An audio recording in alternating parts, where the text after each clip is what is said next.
പത്തനംതിട്ടയിലെ നേതാക്കൾക്കിടയിലെ ഭിന്നത മയപ്പെടുത്താൻ CPIM നീക്കം. കയ്യാങ്കളിയിലേർപ്പെട്ട നേതാക്കളെ ഒരുമിച്ചിരുത്തി ജില്ലാ നേതൃത്വം വാർത്താ സമ്മേളനം വിളിച്ചു. കയ്യാങ്കളിയുണ്ടായെന്ന വാർത്ത നിഷേധിച്ച മന്ത്രി VN വാസവൻ രംഗത്തെത്തി. വ്യാജ വാർത്തയ്ക്കെതിരെ നിയമ നടപടി സ്വീകരിക്കുമെന്ന് ജില്ലാ സെക്രട്ടറി KP ഉദയഭാനുവും പ്രതികരിച്ചു.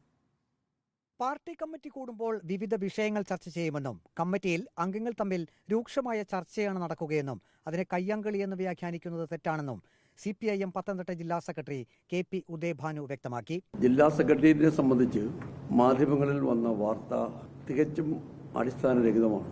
അടിസ്ഥാനരഹിതമായ വാർത്ത ജനങ്ങൾ തള്ളിക്കളയണമെന്നാണ് എനിക്ക് അഭ്യർത്ഥിക്കാനുള്ളത്. ഇത്തരം വാർത്തകളെ സംബന്ധിച്ച് ഞങ്ങൾ നിയമപരമായി നേരിടും. തങ്ങൾ പരസ്പരം കയ്യാങ്കളി നടത്തി എന്നത് കെട്ടിച്ചമച്ച വാർത്തയാണെന്ന് A. പത്മകുമാറും PB ഹർഷകുമാറും പ്രതികരിച്ചു. ഞാനിപ്പോ എന്ത് പറയാനാ, സൃഷ്ടിച്ചവർക്ക് അറിയാവൂ. അവർക്ക് അതിനകത്ത് ഇത് സൃഷ്ടിച്ചവർക്കല്ലാതെ എനിക്കിതിനെപ്പറ്റി എന്ത് പറയാൻ പറ്റും? എന്നോടാരും ചോദിച്ചില്ലല്ലോ ഇതുവരെ തനിക്ക് ഇങ്ങനെ കിട്ടിയോന്ന്.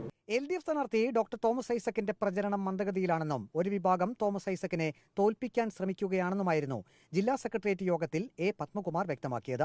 ഇതിനെ എതിർത്ത് യോഗത്തിൽ PB ഹർഷകുമാറും രംഗത്തെത്തി.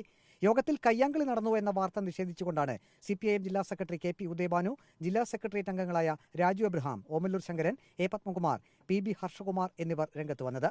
വ്യാജ വാർത്തയ്ക്കെതിരെ നിയമ നടപടി സ്വീകരിക്കുമെന്നും CPIM ജില്ലാ സെക്രട്ടറി KP ഉദയഭാനു വ്യക്തമാക്കി. അതേസമയം പത്തനംതിട്ടയിലെ പാർട്ടി യോഗത്തിനിടെ കയ്യാങ്കളിയുണ്ടായെന്ന പ്രചരണം തെറ്റാണെന്ന് മന്ത്രി VN വാസവൻ അറിയിച്ചു. തെരഞ്ഞെടുപ്പ് മുന്നിൽ കണ്ടുള്ള മാധ്യമ വാർത്തകളാണിത്. താനും യോഗത്തിൽ പങ്കെടുത്തിരുന്നു. മുഖ്യമന്ത്രിയുടെ യോഗം എവിടെ നടത്തണമെന്നതിനെ ചൊല്ലി ചർച്ചയുണ്ടായെന്നും രാത്രി താൻ തിരികെ പോരും വരെ ഒരു സംഭവവും ഉണ്ടായിട്ടില്ലെന്നും മന്ത്രി VN വാസവൻ അറിയിച്ചു. ഞാൻ ഇന്നലെ രാത്രി ഒരു 10:30 വരെ പത്തനംതിട്ട ഉണ്ടായിരുന്നു. ഞാൻ കമ്മിറ്റി പങ്കെടുത്ത അവസാനം പിരിയുന്ന സന്ദർഭത്തിൽ വരെ അങ്ങനൊരു സംഭവം ഉണ്ടായിട്ടില്ല. ഒരാളും അവിടെ കയ്യാങ്കളി നടത്തുകയോ മറ്റേതെങ്കിലും സംഭവങ്ങളും ഉണ്ടായിട്ടില്ല. ഒരു വാർത്ത അത് ബോധപൂർവ്വം ആരോ സൃഷ്ടിച്ചതാണ്. LDF സ്ഥാനാർത്ഥി തോമസ് ഐസക്കിന്റെ മുന്നേറ്റത്തിൽ അസ്വസ്ഥതയുള്ളവരാണ് വ്യാജവാർത്തയുണ്ടാക്കുന്നതെന്നും VN വാസവൻ പറഞ്ഞു. Reporter Praveen Purushothaman, in reporter, Pathanamthitta.